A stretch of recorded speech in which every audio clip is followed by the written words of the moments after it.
Big up, guys. Welcome to this brand new Saturday afternoon episode first of Let's Have It Right. And there's a few things I want to have right. I don't know where I've just come up with that name, but anyway, let's just call this Let's Have It Right. The big game, the Merseyside derby has just ended. Liverpool 2, Everton 0. Listen, Liverpool in the whole, probably, or at least on a quality displayed, deserved the victory. But I will say this, I want to have it was clear that three key moments of that match proved vital for the outcome of the game. The first one is obviously Ashley Young. Now, Ashley Young picks up a yellow card early on, then commits another foul, gets a second yellow, and is gone. Now, Craig Pawson, or shall I call him Clown Pawson? Clown Pawson, for me, in Merseyside derbies, North London derbies, Manchester derbies, whatever derbies you want to have, the referees need to start feeling the sensitivity of the matches. They need to understand the moment of the match. The adrenaline's pumping, the heart's pumping. There's a lot riding. There's obviously a massive build-up, given the internationals that we've had to leading up to the Merseyside derbies. There's a clear build-up to it. The city is pumping, ready to go. So I feel in these moments that the referees and the standard referees, we have to start getting into that, and the VAR included, is very poor, by the way. So leading up to this game, and obviously understanding the moment in the first half that Ashley Young puts two challenges, yellow cards, but there has to be a moment where the referee, before sending someone off or giving someone a second yellow card, and I thought, you know what? In the letter of the law, you can give him. He can go. But at the same time, the way I see it is, you got to chat to him, have a chat with him, say, look, that should have been a second yellow. You should have gone, but I'm gonna say, do you know what? One more and you're gone. Give him a heads up, give him a warning. And then, perhaps, and we will talk about the Konate one as well, but he's decided against it. He decided to apply the letter of the law. 2 yellow cards, he's gone. Absolutely fine. If that's the method you're going to use for the game, then apply it throughout. We move on to the second half, and all of a sudden, we're in a similar situation with Konate. Picks up a yellow card, and then on the second foul that he makes, when Beto goes, goes past him, he brings him down.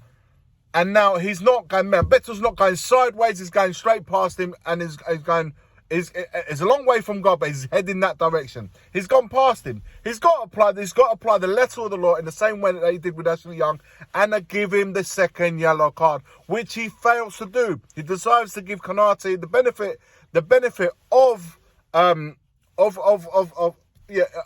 he's graced him really from a second yellow to the manager's Dyche's annoyance and Everton's annoyance, which Dyche, by the way, gets the yellow card for that. And of course, straight after that, Mr. Klopp takes off Konate for Matip. So I don't understand why there was one way of applying the letter of the law or against Ashley Young, and why there was a different method used in the second half for Konate. You've applied one way and you stick with it and say, this is the tone I want to go with, and send him off and send Ashley Young off for 2 yellows, and you do exactly the same for Konate. Why is there inconsistency between the one situation in the first half compared to another situation in the second half? Now, I'm not going to stay here and say that moving on to the penalty, which is the third key moment. I'm not going to say that wasn't a penalty. It was a clear penalty. Keane, I'm not sure why he has to have his hand out as long as he did. The ball hits his hand, and the penalty is given. That's not a problem there. But how many times did they try to influence before it got to that point?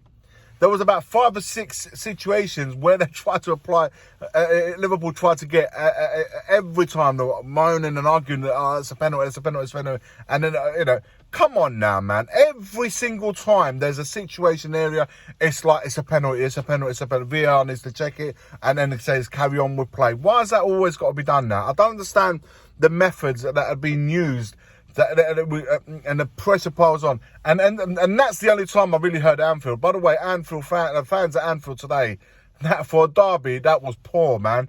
That is poor showing. But there was hardly any atmosphere going until there was these moments in the build-up and the frustrations, and obviously the moment of the penalty. Once the penalty went in, of course, it all lit up. In regards to Everton, look, I'm not sure what kind of plan Dyche would have had, because it didn't even get to that point, because the sending off happened quite early on, and obviously we don't know what kind of game plan Dyche would have had moving forward. But look, they're an honest side, hard working side. They don't have the quality throughout the squad that Liverpool have. So I felt though there was 2 or 3 players that probably deserve man of the match for Everton. Decor was one of them. I thought he was brilliant. Szoboszlai for me is an absolute quality gem of a midfield player.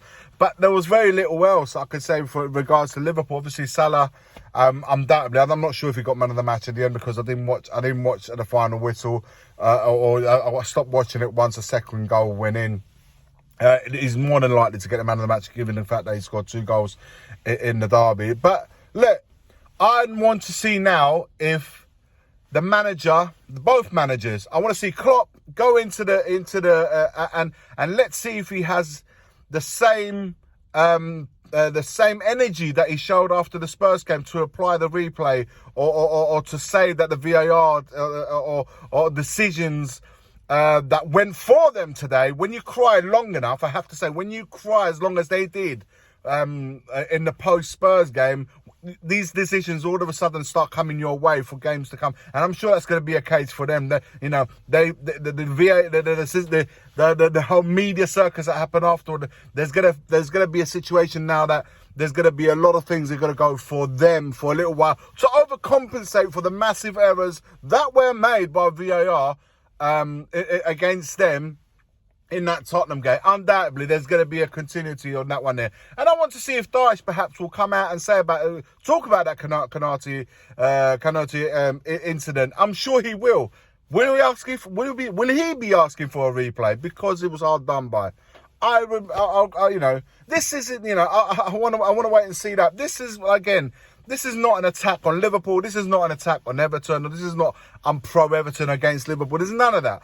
I'm just seeing things happening and inconsistency within the referee and the VAR, which I'm sure there'll be many more. There are 3 o'clock games haven't even kicked off yet. I'm sure there's going to be more to come in due course. But I'm seeing this happening more and more with the standard of refereeing, and the clown Pawson, who couldn't be at consistency in the second half the same way he was in the first half. He couldn't apply the same methods he showed against Ashley Young, against Konate. That's weak. When you go to grounds like Anfield, Manchester, even and both Arsenal, Spurs and Chelsea, you need to go there with cojones and make decisions that are right for the letter of the law. If you're going to apply it, then make it right for both teams in the same game. Don't show inconsistency because you're influenced by the home crowd. That's all I'm going to say on that matter. Let me know your thoughts in the comments below. Liverpool fans, Everton fans. If you don't agree, let me know why you don't agree. I'm not after insults. If you just bring your argument and debate as to why you agree or not agree with me in the comments below. Let me know your thoughts. Like, comment and subscribe. And as always, for my case, come on you Spurs for Monday night against Fulham. Let me know your thoughts.